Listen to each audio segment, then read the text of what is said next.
ಮೂರನೇದಾಗಿ S C Nagappa, ಮತ್ತೆ ಶ್ರೀಕಲ್ ಶಿವ, ಮತ್ತೆ ಶಿವಣ್ಣ ಶ್ರೀಕಲ್ ಅವರು, ಮತ್ತೆ ದೇವರಾಜು, ಮತ್ತೆ ನಮ್ಮ ಕೋದಂಡ, ಮತ್ತೆ ಆನೂರ್ ಶ್ರೀನಿವಾಸು, ರಾಮಪ್ಪ ಸಿಆರ್, ಆಮೇಲೆ ಇವರು ನಾವೆಲ್ಲ ಸೇರ್ಕೊಂಡು ಇದೇ ಇನ್ನೊಬ್ಬ ಕಾಲೋನಿ ರಂಗಣ್ಣ, ಇನ್ನೊಬ್ಬ ಕಾಲೋನಿ ಸುಬ್ರಹ್ಮಣ್ಯನ, ಇಂಥವರೆಲ್ಲ ನಮ್ಗೆ ಹಣ ಸಹಾಯ ಮಾಡಿದ್ದಾರೆ. ಟಿ ವಿ ಯಡಿಯೂರಪ್ಪ ಹಣ ಸಹಾಯ ಮಾಡಿದ್ದಾರೆ, ಮತ್ತೆ ರಂಗಣ್ಣವ್ರು ಹಣ ಸಹಾಯ ಮಾಡಿದ್ದಾರೆ. ಆಮೇಲೆ ಸುಬ್ರಹ್ಮಣ್ಯ ಇವತ್ತು ನಾವು ಹಿಂದೆ ಉಳ್ಕೊಂಡಿದ್ದೀವಿ. ಈ ಜಾತಿಗೆ ಮುಕ್ತಿ ಸಿಗಬೇಕಾದ್ರೆ ನಾವೆಲ್ಲರೂ ಕೂಡ ಇವತ್ತು ಬೀದಿಗಿಳುವಂತ ಒಂದು ಸುವರ್ಣ ಅವಕಾಶ ಸಿಕ್ಕಿದೆ. ಈ ಅವಕಾಶವನ್ನು ಸದುಪಯೋಗ ಪಡಿಸಿಕೊಂಡು ಇವತ್ತು ಮಾದಿಗರ ಜನಸಂಖ್ಯೆ, ನಾವು ನಮ್ಮ ಮಾದಿಗರ ತಾಕತ್ತನ್ನ ನಮ್ಮ ನಾಡುವಂತ ಇವತ್ತು ಸರ್ಕಾರಕ್ಕೆ ತೋರಿಸಲ್ಲ ಅಂದ್ರೆ ನಮ್ಮಷ್ಟು ಯಾರು ಕೂಡ ಇವತ್ತು ಮುಟ್ಟಾಡಿರೋದಿಲ್ಲ ಅಂತ ನನ್ನ ಭಾವನೆ. ಹಾಗಾಗಿ ಇನ್ನೂ ಅನೇಕ ನಾಯಕರು ಮಾತಾಡ್ತಾರೆ. ನಮಗೆ ಸಹಾಯ ಮಾಡಿದ್ದು ನಾರ್ಮಕಳ್ಳಿ ಶ್ರೀನಿವಾಸು, ಮತ್ತೆ ನಮ್ಮ ಶಿವಾನಂದ ಲಾಯರ್ ಅವರಿದ್ರು, ಮತ್ತೆ ಕೆ ಓಬಯ್ಯ ಅಂತ ಅವ್ರು ಬಂದಿದ್ದಾರೆ ಗೊತ್ತಿಲ್ಲ.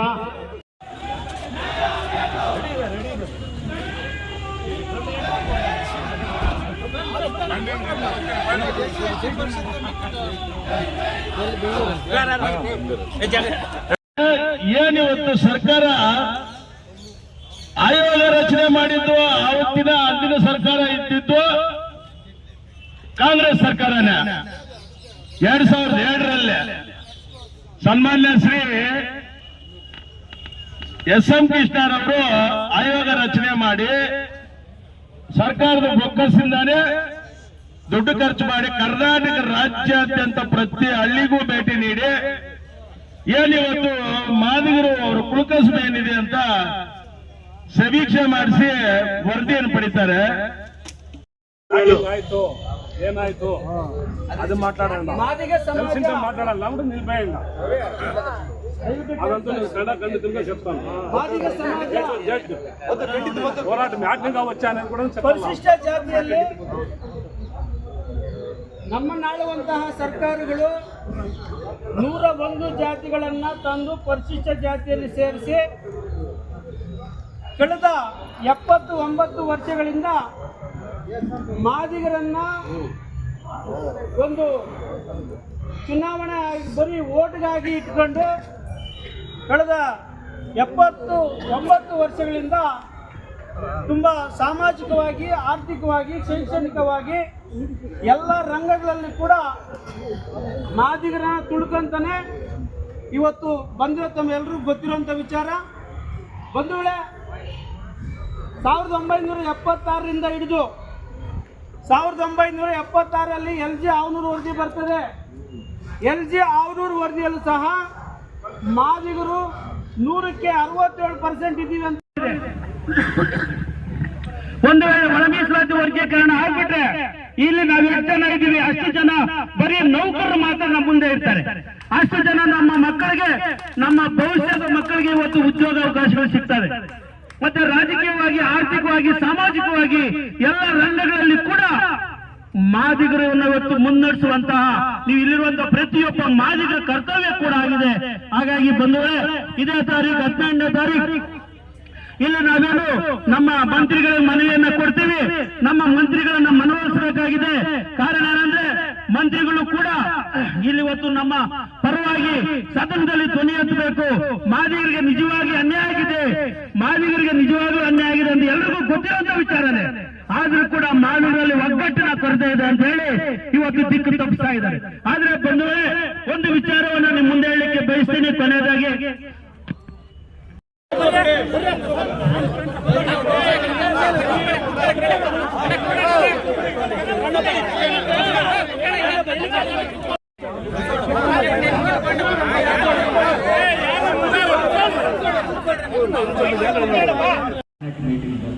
ನಮಗೆ ಬೆಂಬಲ ಕೊಡಬೇಕಂತ ನಮ್ಮ ಜಾತಿ ಬಗ್ಗೆ ನಿಮಗೆ ಕೊಟ್ಟಿದ್ದೀವಿ. ಅದನ್ನು ಪರಿಶೀಲಿಸಿ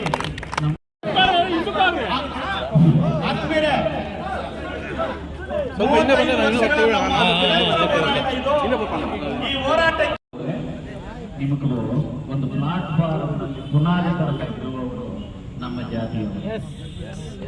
ಈವಾಗಲೂ ಕಾಂಗ್ರೆಸ್ ಇದೆ ಅಂದ್ರೆ ನಮ್ಮ ಜಾತಿ ಮಾತ್ರ. ಅದನ್ನು ಅವರು ನಂಬಿಕೆ ಉಳಿಸ್ಕೊಂಡು ನಮ್ಮ ಜಾತಿಯವರಿಗೆ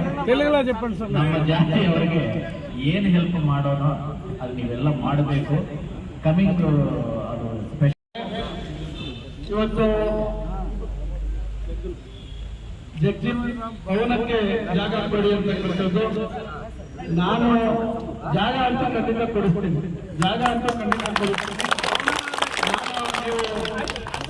ನೀವು ಭವನ ಅಂತಕ್ಕಂಥದ್ದು ಭವನ ಅಂದ್ರೆ ನೀವು ದಯವಿಟ್ಟು ಶೈಕ್ಷಣಿಕ ಭವನವನ್ನು ಮಾಡಿ. ನಾನು ದಯವಿಟ್ಟು ಮದುವೆ ಛತ್ರ ಮಾಡೋದು ಮತ್ತೊಂದು ಬೇಡ. ನಾನು ಎಲ್ಲರಿಗೂ ವಿನಂತಿ ಮಾಡ್ತಾ ಇದ್ದೀನಿ, ದಯವಿಟ್ಟು ಮದುವೆ ಛತ್ರಗಳು ಮತ್ತೊಂದು ಬೇಡ. ಶೈಕ್ಷಣಿಕವಾಗಿ ಜನಾಂಗದ ಮಕ್ಕಳಿಗೆ ಏನು ಮುಂದೆ ಬರತಕ್ಕಂಥದ್ದಕ್ಕೆ ಏನಾಗುತ್ತೆ, ನಾವು ಸರ್ಕಾರ ದುಡ್ಡು ನಿಗದಿ ಮಾಡಿದ್ರೆ ಅದನ್ನು ಕೊಡ್ಸೋಣ, ಆದ್ರೆ ಜಾಗನೂ ಕೊಡಿಸ್ತೀನಿ. ಈಗಾಗಲೇ ಎಲ್ಲ ಜನಾಂಗದವರಿಗೆ ನಾನು ಜಾಗವನ್ನ ನಿಗದಿ ಮಾಡಿದ್ದೇನೆ. ಅದು ಈಗ ಒಂದು ಘಟ್ಟಕ್ಕೆ ಬಂದಿದೆ. ಬೆಳಗ್ಗೆನೂ ಅದಕ್ಕೆ ಒಂದು ಚರ್ಚೆ ಕೂಡ ಮಾಡಿದ್ದೀನಿ. ನಾನು ಯಾವ ರೀತಿ ಅದನ್ನ ಅಂತಕ್ಕಂಥದ್ರ ಬಗ್ಗೆ ಪ್ರಕ್ರಿಯೆಗಳು ಪ್ರಾರಂಭ ಮಾಡಿದ್ದೀವಿ. ಆದ್ರೆ ಜಾಗ ಒಂದು ಒಳ್ಳೆ ಜಾಗ ಇದೆ. ಎಲ್ಲರೂ ಎಲ್ಲ ಜನಾಂಗಗಳು ಒಂದೇ ಕಡೆ ಎಲ್ಲರಿಗೂ ಕೊಡುವಂಥದ್ದು. ಸ್ವಲ್ಪ ನಾನು ಜಾಗ ನೀವು ಕುರಿತಾಗಿ ಮಾತಾಡಿ, ಹೆಚ್ಚು ಚರ್ಚೆ ಮಾಡ್ತೀನಿ. ಎಲ್ಲ ಮಹಿಳೆಯರು ಹಲವಾರು ಸಾವು ನೋವುಗಳನ್ನ ಸಂಭವಿಸಿದೆ. ನಮ್ಮ ನೋವು 35 ವರ್ಷಗಳಿಂದ ನಾವು ಎಲ್ಲ ಹೋರಾಟಗಳನ್ನು ಮಾಡಿಕೊಂಡು ಈಗ ಕೊನೆ ಘಟ್ಟಕ್ಕೆ ಬಂದಿದೆ. ಮಾನ್ಯ ಮಂತ್ರಿಗಳು ಸಹ ಈ ಒಂದು ನಾಗಮೋಹನ್ ದಾಸ್ ಅವರ ಒಂದು ಪ್ರತಿಯನ್ನ ಇಟ್ಕೊಂಡು ಓದಿದ್ದಾರೆ. ಎಲ್ಲ ಮಾಹಿತಿ ಮಂತ್ರಿಗಳಿಗಿದೆ, ನಾವು ಮತ್ತೆ ಅದನ್ನ ಪುನರುಚ್ಚರಿಸೋದು ಬೇಡ. ಎಲ್ಲ ಮಾಹಿತಿ ಅವರಿಗಿದೆ. ಮಾನ್ಯ ಮಂತ್ರಿಗಳೇ, ನಮ್ಮ ಸಮುದಾಯ ನೇರ ನುಡಿ ನಿಷ್ಠೂರವಾದಿಗಳು, ನಾವು ನೇರವಾಗಿ ಮಾತಾಡ್ತೀವಿ. ದಯವಿಟ್ಟು ನಾವು ನಿಮ್ಮ ಜೊತೆಗಿದ್ದೀವಿ. ನಮ್ಮ ನ್ಯಾಯವಾದಂತ ಈ ಒಂದು ಬೇಡಿಕೆಯನ್ನ ಈಡೇರಿಸೋದಕ್ಕೆ ತಾವು ಸಚಿವ ಸಂಪುಟದಲ್ಲಿ ಮಾದಿಗರ ಪರವಾಗಿ ಧ್ವನಿ ಎತ್ತಬೇಕು ಅಂತ ನಾವೆಲ್ಲ ಮಾದಿಗರ ಪರವಾಗಿ ವಿನಮ್ರತೆಯಿಂದ ನಾವು ವಿನಂತಿಸಿಕೊಳ್ತಾ ಇದ್ದೀವಿ. ಹಾಗಾಗಿ ಈ ಮನವಿಯನ್ನ ಮಾನ್ಯ ಮಂತ್ರಿಗಳಿಗೆ ಹಸ್ತಾಂತರಿಸ್ತಾ ಇದನ್ನು ಓದೋದಕ್ಕೆ ಸಮಯ ಸಾಕಾಗಲ್ಲ, ದಯವಿಟ್ಟು ಅರ್ಥ ಮಾಡ್ಕೊಳ್ಳಿ. ಯಾಕಂದ್ರೆ ನಮ್ಮಂಗೆ ಬೇರೆಯವರು ಪಾಪ 1 ಗಂಟೆಯಿಂದ ನಮ್ಮನ್ನು ಕಾಯ್ದಿದ್ದಾರೆ. ಹಂಗಾಗಿ ಕೆಲವೇ ಮಾತುಗಳನ್ನ ಮಾತಾಡ್ತಾರೆ ಮಂತ್ರಿಗಳು. ದಯವಿಟ್ಟು ತಾವು ಕೇಳಿಸ್ಕೊಳ್ಳಿ. ಈ ಒಂದು ಮನವಿ ಪತ್ರವನ್ನ ಎಲ್ಲ ಒಂದು ತಾಲೂಕಿನ ಎಲ್ಲ ನಮ್ಮ ಮಾದಿಗ ಸಮುದಾಯದ ಮುಖಂಡರ ಪರವಾಗಿ ಹಸ್ತಾಂತರಿಸ್ತಾ ಇದ್ದೀವಿ. ಸರ್, ರಾಜಕೀಯ ಏರುಪೇರುಗಳು ಏನೇ ಇರ್ಬೋದು, ಈ ತಾಲೂಕಿನ ಮಾದಿಗ ಸಮಾಜ ನಿಮ್ಮ ಹಿಂದೆ ನಾವು ಇರ್ತೀವಿ, ಕಡಾಖಂಡಿತವಾಗಿ ಇರ್ತೀವಿ.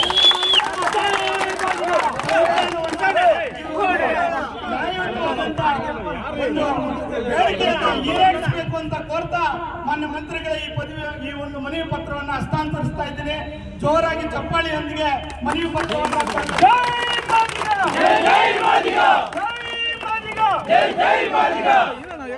ಮಾದಿಗರ ನಾಯಕತ್ವಕ್ಕೆ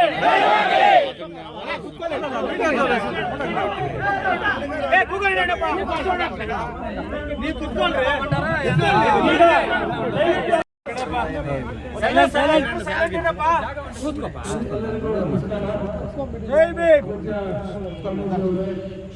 ಹಾಗೂ ತಾಲೂಕಿನ ಎಲ್ಲ ಆರೋಗ್ಯ ಸ್ನೇಹಿತರ ಬಂಧುಗಳೇ, ದಯವಿಟ್ಟು ಕ್ಷಮಿಸಬೇಕು. SC/ST ಪರಿಷತ್ ಮೀಟಿಂಗ್ ಅಂದ್ರೆ ಆಯವ್ಯಯದ ಮಂಡಳಿ ಆದ್ಮೇಲೆ ಸಮಾಜ ಕಲ್ಯಾಣ ಇಲಾಖೆ ಮತ್ತು ಇತರ ಇಲಾಖೆಗಳಲ್ಲಿ ಪರಿಶಿಷ್ಟ ಜಾತಿ ಪರಿಶಿಷ್ಟ ಪಂಗಡದ ವಿವಿಧ ಅಭಿವೃದ್ಧಿ ಯೋಜನೆಗಳು ಯಾವ್ಯಾವ ಇಲಾಖೆಗೆ ಎಷ್ಟೆಷ್ಟು ಅನುದಾನ ಹಂಚಿಕೆ ಆಗಿರ್ತದೆ ಅದು ಖರ್ಚು ಮಾಡಬೇಕು ಅಂದರೆ SC/ST ಪರಿಷತ್ನ ಅನುಮೋದನೆ ಆಗಬೇಕು. ನಮ್ಮ ಉನ್ನತ ಶಿಕ್ಷಣ ಇಲಾಖೆಯಲ್ಲಿ ಬರೋದ್ರಿಂದ ನಾನು ಕೂಡ ಸಮಿತಿಯ ಸದಸ್ಯರು. ಇದು ಸುಮಾರು 2 ಬಾರಿ ಮುಂದೂಡಲ್ಪಟ್ಟಿತ್ತು ಕಾರಣದಿಂದ. ಇವತ್ತು ಮತ್ತೆ ಸಭೆ ಇತ್ತು, ಅದನ್ನು ನಾನು ಮುಖ್ಯಮಂತ್ರಿಗಳಿಗೆ ಅನುಮತಿ ಕೊಡಿದ್ರಿಲ್ಲ, ಇರಲೇಬೇಕು ಅಂತೇಳಿ ಮುಖ್ಯಮಂತ್ರಿಗಳು ನಿನ್ನೆ ಸಂಜೆ ಹೇಳಿದ್ರಿಂದ ಬೆಳಗ್ಗೆನೇ ಚಿಕ್ಕಬಳ್ಳಾಪುರಕ್ಕೆ ಬಂದು ನಾನು 11 ಗಂಟೆಗೆ ವಾಪಸ್ ಅಲ್ಲಿ ಹೋಗಿ ಮತ್ತೆ ಸಭೆಯಲ್ಲಿ ಪಾಲ್ಗೊಂಡಿದ್ದೆ. ಸಭೆ ತಡ ಆಯಿತು ಬರಲಿಕ್ಕೆ. ಶ್ರೀಕೃಷ್ಣ ಜನ್ಮಾಷ್ಟಮಿ ಕಾರ್ಯಕ್ರಮ ಕೂಡ ಅವ್ರಿಗೂ ನಾನು ಬರ್ತೀನಿ ಅಂತೇಳಿ ಅವ್ರಿಗೂ ನಾನು ಒಪ್ಕೊಂಡಿದ್ದೆ. ಅವರು ಭಾಳಷ್ಟು ಸಮಯದಿಂದ ಕಾಯ್ತಾ ಇದ್ದಾರೆ. ಮತ್ತು ಬೆಳಗ್ಗೆ ನಮ್ಮ ಸ್ನೇಹಿತರೆಲ್ಲ ಫೋನ್ ಮಾಡಿ ಈ ರೀತಿ ನಾವು ಮದುವೆ ಕೊಡ್ಬೇಕು ಅಂತ ನಾನು ಆಯಿತು 4 ಗಂಟೆಗೆ ಬರ್ತೀನಿ ಅಂತ ಹೇಳಿದೆ. ಬರೋದಕ್ಕೆ ಈಗ ತಡ ಆಯಿತು, ದಯವಿಟ್ಟು ಕ್ಷಮಿಸಿ ಅಂತ ಹೇಳ್ತಾ ಈಗ ನನಗೆ ಗೊತ್ತಾದಾಗಿಂದ ನಾನು ರಾಜಕಾರಣಕ್ಕೆ 2004ರಲ್ಲಿ ಬಂದಾಗಲಿಂದ ಈ ಒಂದು ಮನವಿ ಏನಿದೆ ಒಳ ಮೀಸಲಾತಿ ಬಗ್ಗೆ ನಿರಂತರವಾಗಿ ನಾವು ನೋಡ್ಕೊಂಡು ಬರ್ತಾ ಇದ್ದೇವೆ. ಸದಾಶಿವ ಆಯೋಗ ಇದೆಲ್ಲ ನಿರಂತರವಾಗಿ ಯಾವ ರೀತಿ ನಡ್ಕೊಂಡು ಬಂದಿದೆ ಅಂತಕ್ಕಂಥ ಮಾಹಿತಿ ಇದೆ. ಈಗ ಅಂತಿಮವಾಗಿ ಸರ್ವೋಚ್ಚ ನ್ಯಾಯಾಲಯ ಸುಪ್ರೀಂ ಕೋರ್ಟ್ ಇದಕ್ಕೆ ಒಳ ಮೀಸಲಾತಿ ಮಾಡ್ಬೋದು ಅಂತಕ್ಕಂಥದ್ದು ಮತ್ತು ನಿರ್ದಿಷ್ಟವಾದಂಥ ಒಂದು ಅಂಕಿ ಸಂಖ್ಯೆಯ ಒಂದು ಎಂಪಿರಿಕಲ್ ಡಾಟಾ ಅಂತ ಹೇಳ್ತಾರೆ. ಅಂದರೆ ನಿಖರವಾದಂಥ ಒಂದು ಏನು ಯಾವ್ಯಾವ ಒಳ ಮೀಸಲಾತಿಗೆ ಸಂಬಂಧಪಟ್ಟಂತೆ ಯಾವ್ಯಾವ ಒಂದು ಒಳ ಮೀಸಲಾತಿ ಜಾತಿಗಳು ಒಳಜಾತಿಗಳ ಒಂದು ನಿಖರವಾದಂಥ ಅಂಕಿ ಸಂಖ್ಯೆ ಆಧಾರದ ಮೇಲೆ ಅದನ್ನು ಮಾಡಬೇಕಂತಕ್ಕಂಥ ತೀರ್ಮಾನ ಮಾಡಿದ ತಕ್ಷಣ ನಮ್ಮ ಸರ್ಕಾರ ನಿವೃತ್ತ ನ್ಯಾಯಾಧೀಶರಾಗಿರ್ತಕ್ಕಂಥ ನಾಗರಾಜ್ ಅವರ ನೇತೃತ್ವದಲ್ಲಿ ಒಂದು ಆಯೋಗವನ್ನು ಮಾಡಿ ಆದಷ್ಟು ತ್ವರಿತವಾಗಿ ಇದನ್ನು ಪೂರೈಸಬೇಕು ಅಂತ ಅವಕಾಶ ಕೊಟ್ಟಿದೆ. ತಮಗೆ ಗೊತ್ತಿದೆ, ಇವು ಬಂದ ತಕ್ಷಣ ಎಲ್ಲ ಇಲಾಖೆಗಳಲ್ಲಿ ನೇಮಕಾತಿ ಪ್ರಕ್ರಿಯೆಗಳು ಎಲ್ಲವನ್ನ ಸ್ಥಗಿತ ಮಾಡಿದೆ. ಯಾಕಂದರೆ ಸುಮಾರು ವರ್ಷಗಳ ಈ ಬೇಡಿಕೆ ಈಡೇರಬೇಕು ಅಂತಕ್ಕಂಥ ಉದ್ದೇಶದಿಂದ ಒಳ ಮೀಸಲಾತಿ ಜಾರಿ ಮಾಡೇ ನೇಮಕಾತಿ ಪ್ರಕ್ರಿಯೆಗಳು ಮಾಡಬೇಕು ಅಂತಕ್ಕಂಥದ್ದು ನಮ್ಮ ಮಾನ್ಯ ಮುಖ್ಯಮಂತ್ರಿಗಳ ಮತ್ತು ಉಪಮುಖ್ಯಮಂತ್ರಿಗಳ ಒಂದು ದಿಟ್ಟವಾದಂಥ ಒಂದು ನಿರ್ಣಯ ಆಗಿದ್ದರಿಂದ ಇವತ್ತು ತಮಗೆ ಗೊತ್ತಿದೆ, ಈಗಾಗಲೇ ಮಾನ್ಯ ನ್ಯಾಯಮೂರ್ತಿಗಳು ನಿವೃತ್ತ ನ್ಯಾಯಮೂರ್ತಿಗಳು ಈಗಾಗಲೇ ವರದಿಯನ್ನು ಕೊಟ್ಟಿದ್ದಾರೆ. ಯಾವ್ಯಾವ ಒಳಪಂಗಡಗಳ ಜನಸಂಖ್ಯೆ ಎಷ್ಟಿದೆ ಅಂತ ಬಹುಶಃ ತಮಗೆ ಮಾಹಿತಿ ಬಹಿರಂಗಾಗಿದೆ. ಯಾರ್ಯಾರು ಮಾಹಿತಿ ಹೊರಗೆ ಬಂದಂಗೇನಿಲ್ಲ, ಇಲ್ಲೆಲ್ಲ ಯಾರು ಮುಚ್ಚುವರೆ ಇಲ್ಲ. ಅದರಿಂದ ಇವತ್ತು ಸಂಜೆ 4 ಗಂಟೆಗೆ ಕ್ಯಾಬಿನೆಟ್, ವಿಶೇಷವಾದ ಕ್ಯಾಬಿನೆಟ್ ಇವತ್ತು ಸಂಜೆಗೆ ನಿಗದಿಯಾಗಿತ್ತು. ಕಾರಣಾಂತರದಿಂದ ಬೇರೆ ಬೇರೆ ಕಾರಣಗಳಿಂದ ಶ್ರೀಕೃಷ್ಣ ಜನ್ಮಾಷ್ಟಮಿ ಮತ್ತು ಇತರೆ ಕಾರಣಗಳಿಂದ ಈಗ ಮಂಗಳವಾರ 19 ವಿಶೇಷವಾದಂತಹ ಸಭೆ 5 ಗಂಟೆಗೆ ನಿಗದಿಯಾಗಿದೆ. ಅದನ್ನ ಈಗ ಅಂತಿಮ ಘಟ್ಟಕ್ಕೆ ನಾವು ಬಂದಿದ್ದೀವಿ. ಇಷ್ಟೆಲ್ಲ ಮಾನ್ಯ ಮುಖ್ಯಮಂತ್ರಿಗಳು ಒಂದು ಆಯೋಗವನ್ನು ರಚಿಸಿ ಒಂದು ದತ್ತಾಂಶ ನಿರ್ದಿಷ್ಟವಾದಂಥ ಮಾಹಿತಿಯನ್ನು ಪಡಿತಕ್ಕಂಥದ್ದಕ್ಕೆ ಕೆಲಸ ಅಂತಿಮ ಇನ್ನೇನು ಎಲ್ಲ ಮಂತ್ರಿಮಂಡಲದ ಎಲ್ಲ ಸದಸ್ಯರ ಅಭಿಪ್ರಾಯವನ್ನು ಪಡ್ಕೊಂಡು ಇದಕ್ಕೊಂದು ನಿರ್ದಿಷ್ಟವಾದಂಥ ಒಂದು ತೀರ್ಮಾನ ಮಾಡಬೇಕು ಅಂತಕ್ಕಂಥ ಒಂದು ದೃಷ್ಟಿಯಿಂದ 19ನೇ ತಾರೀಕು ಸಭೆ ಕರೆದಿದ್ದಾರೆ. ನಾವೆಲ್ಲರೂ ಈ ಭಾಗದಲ್ಲಿ ತಮ್ಮ ಒಂದು ಕೂಗೇನಿದೆ, ತಮ್ಮ ಎಲ್ಲ ನೋವೇನಿದೆ, ಇಷ್ಟು ವರ್ಷಗಳ ಒಂದು ಬೇಡಿಕೆ ಏನಿದೆ ಮತ್ತು ಜನಸಂಖ್ಯೆ ನಮ್ಮ ಭಾಗದಲ್ಲಿ ನೀವೇ ಹೆಚ್ಚು ಜನಸಂಖ್ಯೆ ಇರ್ತಕ್ಕಂಥದ್ದು. ಚಿಕ್ಕಬಳ್ಳಾಪುರ ಜಿಲ್ಲೆಯಲ್ಲಿ ಹೆಚ್ಚಿನ ಸಂಖ್ಯೆಯಲ್ಲಿ ನೀವು ಇರ್ತಕ್ಕಂಥದ್ದು. ಅದರಿಂದ ನಮಗೂ ಇಲ್ಲಿ ನಿಮ್ಮ ಒತ್ತಡ ಏನಿದೆ, ನಿಮ್ಮ ಸಮಸ್ಯೆಗಳೇನಿದ್ದಾವೆ ಅಂತಕ್ಕಂಥದ್ದು ನಿರಂತರವಾಗಿ ನಾವು ಹತ್ತಿರದಿಂದ ನೋಡಿರೋದ್ರಿಂದ ಖಂಡಿತ ನಾವು ಇದನ್ನ ಜಾರಿ ಮಾಡೋದಕ್ಕೆ ನಾವೆಲ್ಲರೂ ಬದ್ಧವಾಗಿರ್ತೀವಿ. ನಾವು ಮುಖ್ಯಮಂತ್ರಿಗಳಿಗೆ ನಿಮ್ಮ ಪರವಾಗಿ ಆದಷ್ಟು ತ್ವರಿತವಾಗಿ ಆಗಲೇಬೇಕು. ಯಾಕಂದ್ರೆ ನಮ್ಮ ಇಲಾಖೆಯಲ್ಲೂ ಬಹಳಷ್ಟು ನೇಮಕಾತಿಗಳು ನಾವು ಮಾಡಬೇಕು, ಬಹಳಷ್ಟು ಸಮಸ್ಯೆಗಳಿದ್ದಾವೆ. ಅದರಿಂದ ಇದು ತೀರ್ಮಾನ ಆಗ್ತಿರೋ ನಾವು ಮಾಡೋದಿಲ್ಲ ಅಂತಕ್ಕಂಥದ್ದನ್ನ ಸರ್ಕಾರ ಬಹಳ ಸ್ಪಷ್ಟವಾಗಿ ಹೇಳುವುದರಿಂದ ಇದು ಇನ್ನೇನು ಕೆಲವು ದಿನಗಳಲ್ಲಿ ಇದಕ್ಕೆ ಒಂದು ಸಿಹಿ ಸುದ್ದಿ ತಮಗೆ ಸಿಗ್ತಕ್ಕಂಥದ್ದಕ್ಕೆ ಈ ಸಂದರ್ಭದಲ್ಲಿ ತಮಗೆಲ್ಲರಿಗೂ ಭರವಸೆಯನ್ನು ಕೊಡ್ತಾ ದಯವಿಟ್ಟು ತಾವೆಲ್ಲರೂ ಬಹಳ ಹೆಚ್ಚಿನ ಸಂಖ್ಯೆಯಲ್ಲಿ ಸೇರಿದ್ರಿ ಅಂತ ಹೇಳ್ತಾ ಇದ್ರು. ಬಹಳಷ್ಟು ಜನ ಈಗ ಸಮಯ ತಡ ಆಗಿದ್ದರಿಂದ ಹೊರಟೋಗಿದ್ದಾರೆ. ಆದರೂ ಇಲ್ಲಿ ತಾವೆಲ್ಲ ಇಷ್ಟು ಸಂಖ್ಯೆಯಲ್ಲಿ ತಾವು ಸೇರಿದ್ದೀರಾ, ನಮ್ಮ ತಾವೆಲ್ಲರೂ ಹೆಚ್ಚಿನ ವಿಶ್ವಾಸವನ್ನು ಇಟ್ಕೊಂಡಿದ್ದೀರಾ. ನಾನು ಅದೇ ರೀತಿ ಇವತ್ತು ಎಲ್ಲರನ್ನ ವಿಶ್ವಾಸ ತಗೊಂಡು ಎಲ್ಲ ರೀತಿಯಲ್ಲಿ ಇವತ್ತು ಏನು ನಮ್ಮ ಕ್ಷೇತ್ರದ ಸರ್ವಾಂಗೀಣ ಅಭಿವೃದ್ಧಿಗೆ ನಿರಂತರವಾಗಿ ಪ್ರಾಮಾಣಿಕವಾದಂಥ ಒಂದು ಪ್ರಯತ್ನ ಮಾಡ್ತಾ ಇದ್ದೀನಿ. ದಯವಿಟ್ಟು ಯಾರು ಏನೇ ಹೇಳಿ, ಯಾರು ಏನೇ ನನ್ನ ಮೇಲೆ ಅಪಪ್ರಚಾರ ಮಾಡಲಿ, ದಯವಿಟ್ಟು ನಾವು 22 ವರ್ಷದಿಂದ ನಾವು ಬಹಳ ಹತ್ತಿರದಿಂದ ನೋಡ್ತಾ ಇದ್ದೀರಾ.